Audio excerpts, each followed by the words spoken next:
All right, so welcome to our group project podcast. So, the topic we decided to explore today is the obligations of working parents and whether their obligations lie more with their work or with their family responsibilities. And I think this is really important in today's culture because since COVID, we've had a really big shift to remote work and we've had a lot of people opt for staying at home with their kids more. And so I think it's become a really big question as to how much time should be split between work and family obligations. So the first article I came across was a study conducted in Tokyo, which observed the working habits of parents and how it impacted their child's psychological well-being. So the study found that there was a really strong relationship between parents that had workaholic tendencies, which is defined by a really unhealthy obsession with someone's work that can interfere with other aspects of their lives. And it had a really negative impact on their child's psychological well-being. So I wanted to kind of see what y'all's experience was with your parents growing up and if they had more of a workaholic work tendency or if they had a really good relationship with their jobs and how you think that might have impacted your childhood growing up. So personally, for me, my dad was in the army, so he was deployed a lot when I was younger, and I didn't get to see him that much. But my mom was around a lot, and she was a stay-at-home mom during that time. So I feel like that kind of compensated for attention and for meeting my personal needs when I was a child. So I don't think it had a really big impact because there was always one parent that was around most of the time to attend to my needs. So I want to see like what y'all's personal experiences with that. As for me, my parents were separated. They lived in different states. I had lived with my mom, but I still had my mom and my stepdad, and my stepdad was a workaholic. I didn't really see him as much compared to my mom. And although my mom wasn't a stay-at-home mom, she still have a job. But she still made the time to, I guess, provide the needs for me, both mentally and physically. She provided the attention not only for me, but for just me and my sister at the time. So kind of similar to what you're saying, my mom did compensate for, the time that being at home it was met. I just don't think that maybe I guess having workaholic parents or stay at home mom, you know what I mean, didn't really impact me as well.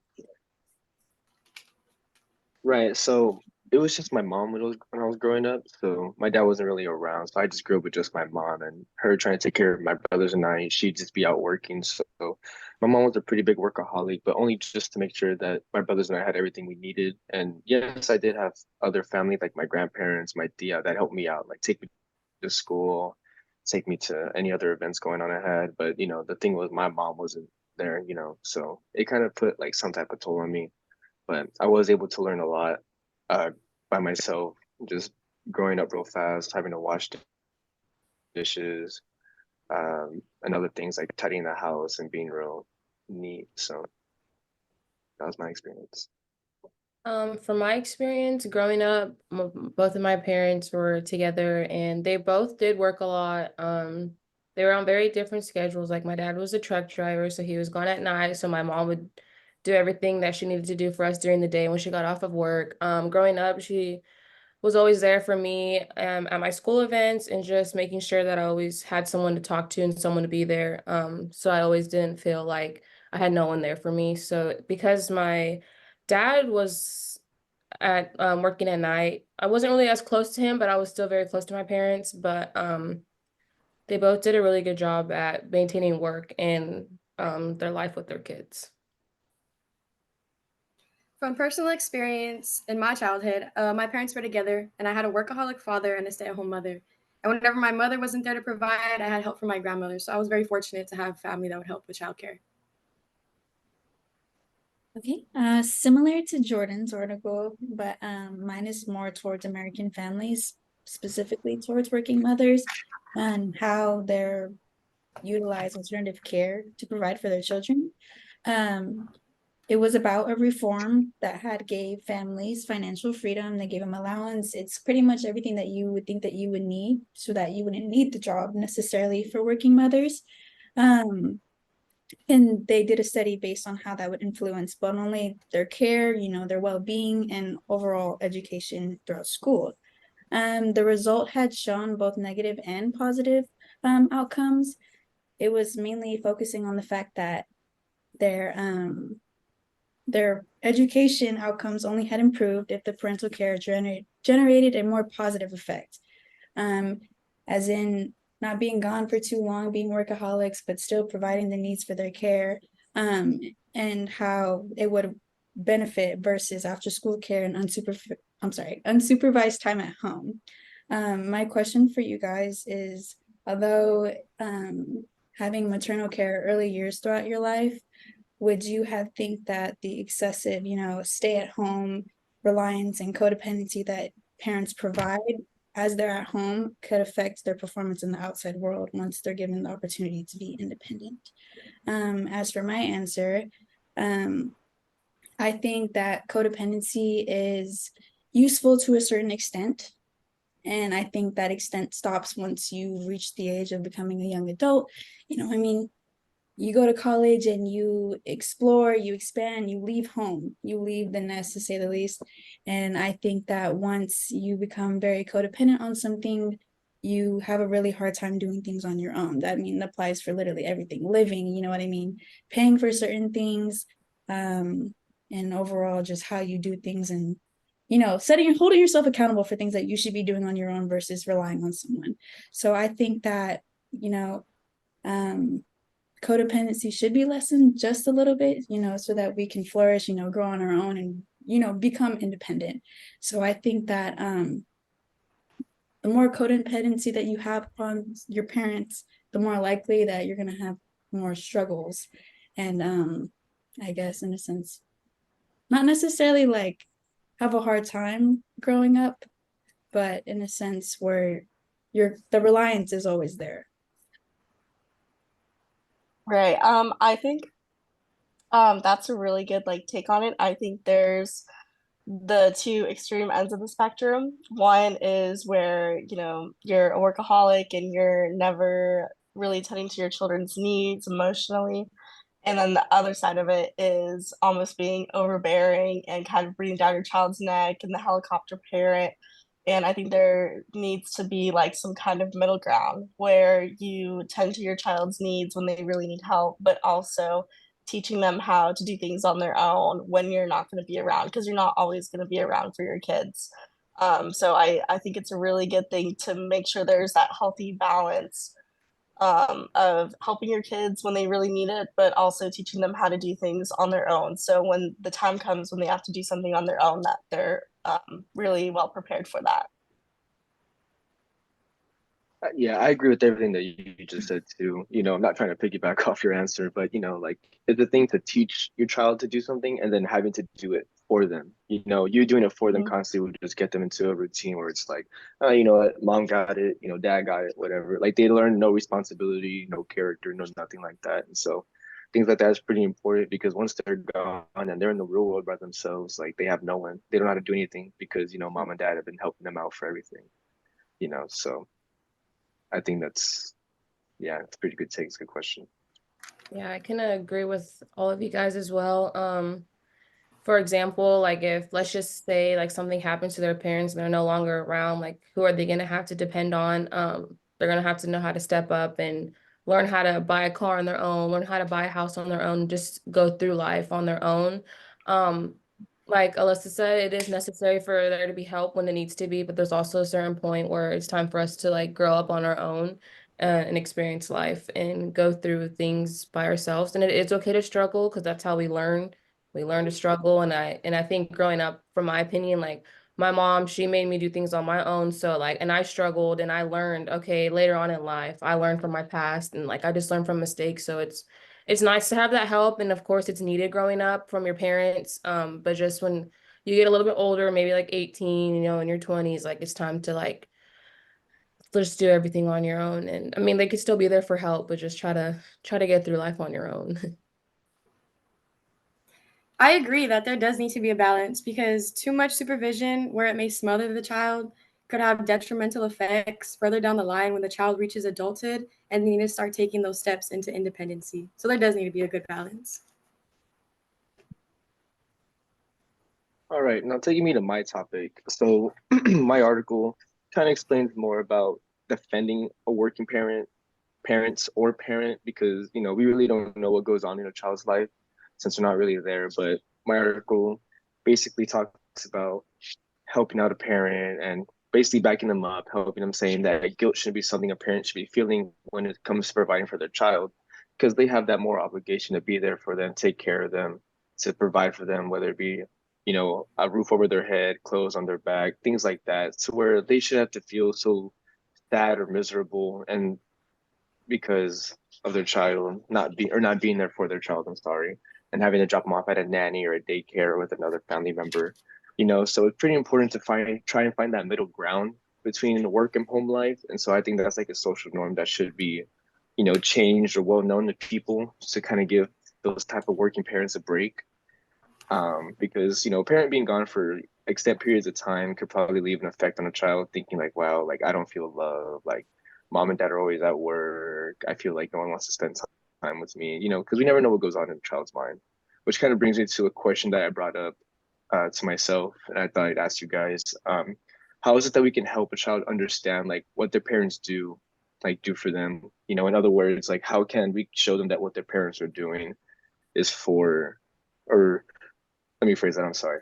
In other words, how can the parent show their child that what they do for them, and how it pays for like their food, their clothes, the other things they have, like toys and things like that.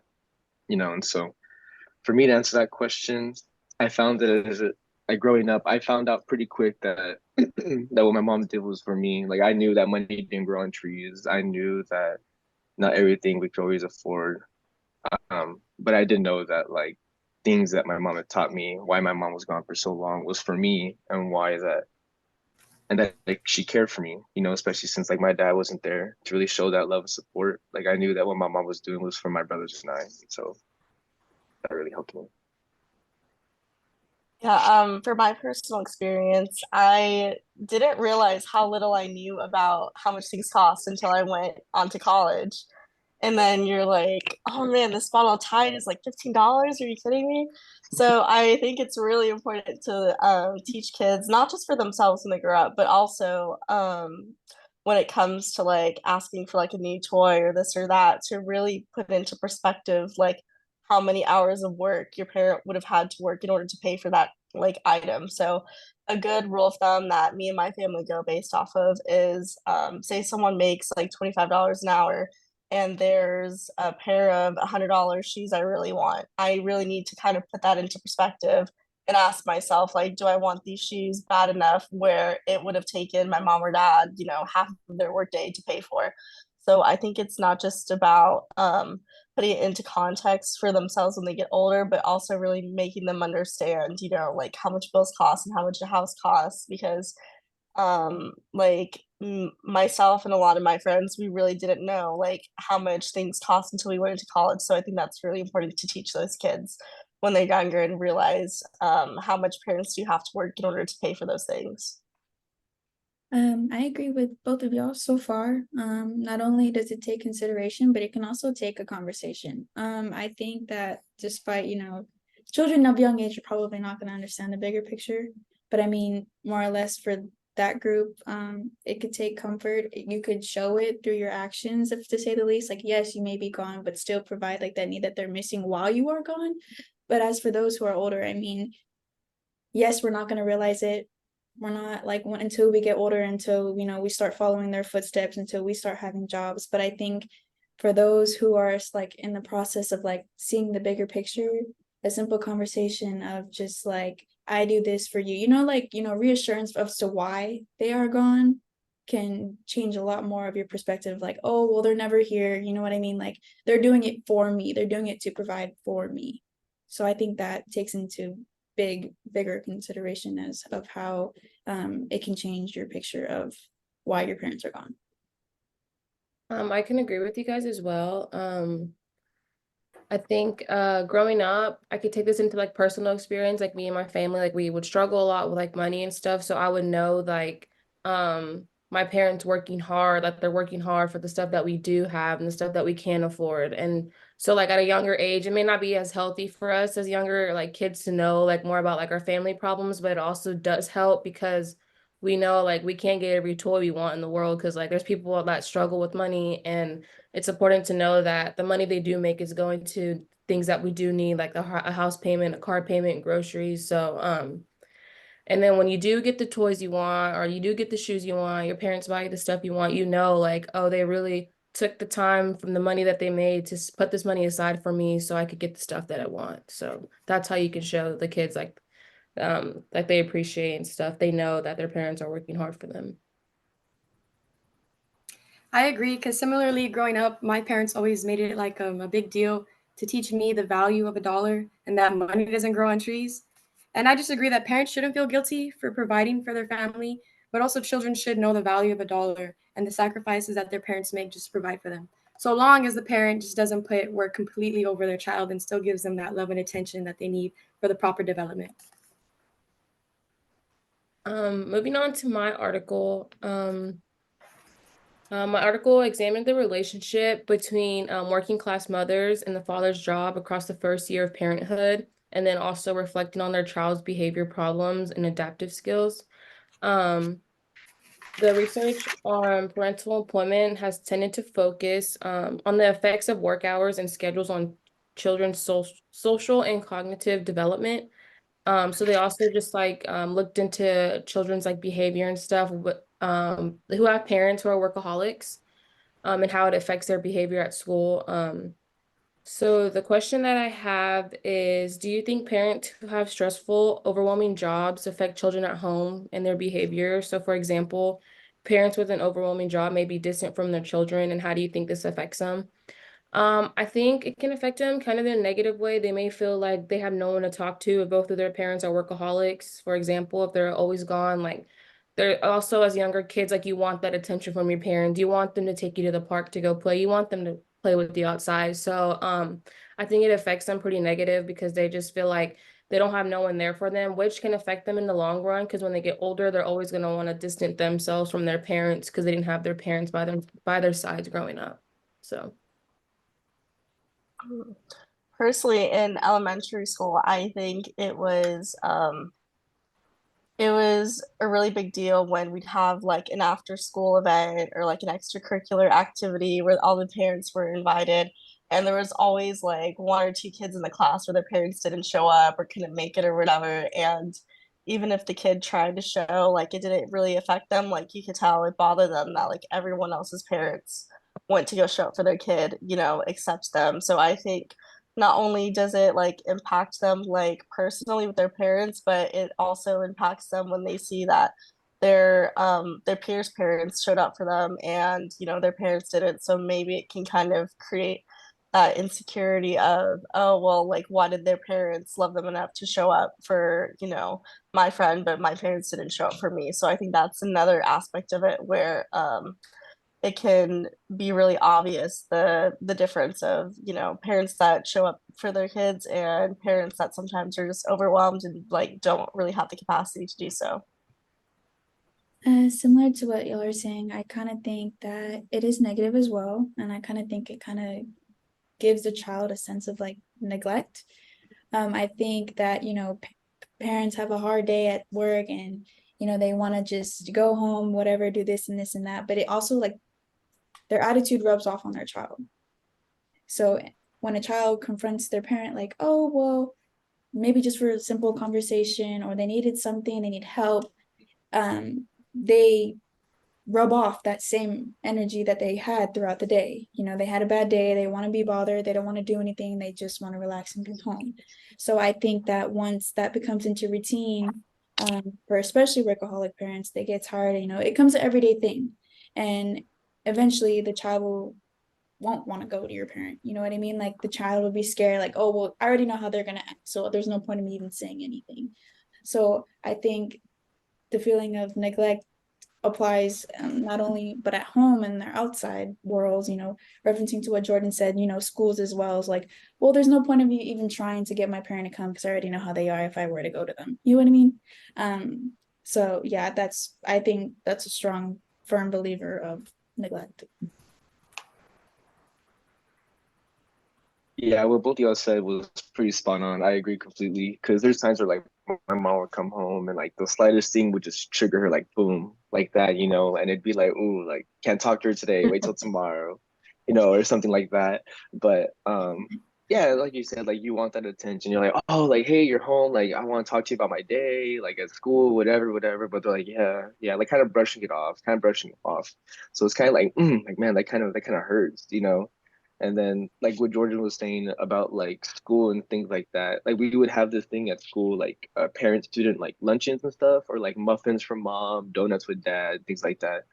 And I'd be like, hey mom, like we're having this thing on this day, like do you think you can come? And of course like it'd be a no to all of them. And so it kind of hurt because it's like, oh well, like my lunch is only this long and I'm like X miles away. I don't think I'm gonna make it. Tough, sorry. And it just hurt, like just seeing like other people like having to spend time with their parents that have that free time. And I knew I couldn't, but I'm just glad now that my brothers don't have to go through what I did with that. And so yeah, like it's pretty, it could put a big hit on you. I have a slightly different take because I believe when parents have stressful or like minimal autonomous jobs, they transfer these negative emotions to the home domain to compensate for not feeling in control in their work life. And this could have negative effects on the child where they can internalize this controlling feeling and then apply that to their work ethic and be controlling to their family, be controlling to their friends. It's just unhealthy all around. Oh, it's me again. The next topic I have is based on a study done in Australia of 12 parents who experienced the traditional role reversal by having a stay-at-home father and breadwinning mother. This study was done to uncover what may motivate the reversal of roles in primary caregiving and the effects it may have depending on which parent works to provide at home and which stays to watch the children.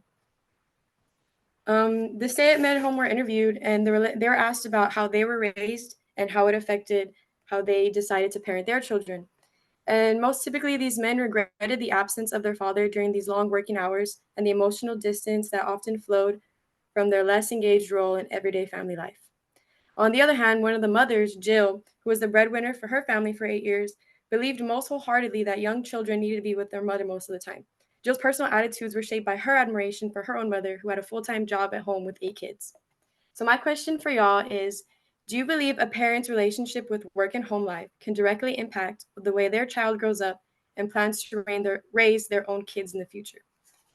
Personally, the way I was raised, I had a very distant father. So when I look into finding that type of parental guardianship over my child, I would want to make sure that their father is very involved. And as a mother, I would like to have more of a work ethic and show them, like, lead through example that a woman can be successful, because I had a stay-at-home mom and I always wanted better for myself and for her. So that's just from my personal experience. I think it definitely has a really big impact on someone's life in multiple ways. Like there's the stereotype of girls that grow up like with absent fathers often get into relationships with guys that are like emotionally unavailable because it kind of like reflects like their dad growing up, and the vice versa, like what you said, is experiencing that absence makes you want to like make a family where you don't have to go through that, or your kids wouldn't have to go through that. So I think it impacts everyone very like specific to their situation. And I think it really just depends like on the specific person, but I think absolutely it impacts someone in one way or the other. I think it just is like really unique to someone's own experience. Not to exactly piggyback, but I do strongly agree about that. I think whenever it's based on experience, personally for myself, I think compared to what my parents, their work life and their home life, I would want it completely different for my kids. I think, you know, the first child's always like the guinea pig, and you go through everything and you see how it is. And once it's for your siblings, it's completely different. the way I had growing up, my parents were separated, so it was kind of a little bit harder for me than it would be when for a typical child who has both of their parents together. So I think, yes, it does have a great impact, and I think that it really just does depend on your scenario case. No, right. I agree, and then I kind of somewhat disagree because I mean, you can meet parents that are like rude, total, like just I guess it's like jerks and things like that, and they can have the nicest kid in the world, whatever. They have like nothing to do, you know. But I kind of do. I do mostly though agree with this take. Growing up with kids like back down in the valley, like not a lot of kids came from a lot down there, so a lot of those kids, like parents were kind of very strict, very, I guess, stern, and like had them grow up like a certain type of way, like how they did, and then their grandparents did. And so a lot of those kids ended up being like a rebel child. It's like, no, I don't want to do that. I want to do this, and then cause like other sorts of problems for them. For me, like with my mom, with her being real absent, I still learned like a lot of good things from my grandparents, my aunt, the times my mom was around. Like they made sure that I was raised in a way that shouldn't be shouldn't be the wrong way. Does that kind of make sense? Like kind of like make sure that I'm not veering off just because like my mom's gone. Like they still kept me like on the right path to, success, and to make sure I have a pretty good head on my shoulders. Yeah, I can definitely agree with you guys. I just feel like for my own personal experience, like my mom growing up, they didn't really have much money, so now she's like trying to change it for me and my brother growing up. Like she wants us to have a better life, and so the way she lived growing up with her parents, she's like, I want to do things for the better and not make my kids go through that. So yeah. So we have the last topic. Do we have enough time for the last topic, or should we just do the conclusion? No, We have 6 minutes. to the conclusion. Just do the conclusion, right? Okay, okay, so I think the general like theme that we've all like kind of gained like a consensus on is that it's important to make the best effort you can when it comes to tending to your children and your families, especially like emotionally when your kids like really need you. But at the same time, there are, situations where working a lot is, required to like provide basic necessities. So I think it's just really important to make the biggest effort you can to tend to your children emotionally and financially. And if you can't be there for them emotionally, just really take the time to explain to them, like, I still really care about you.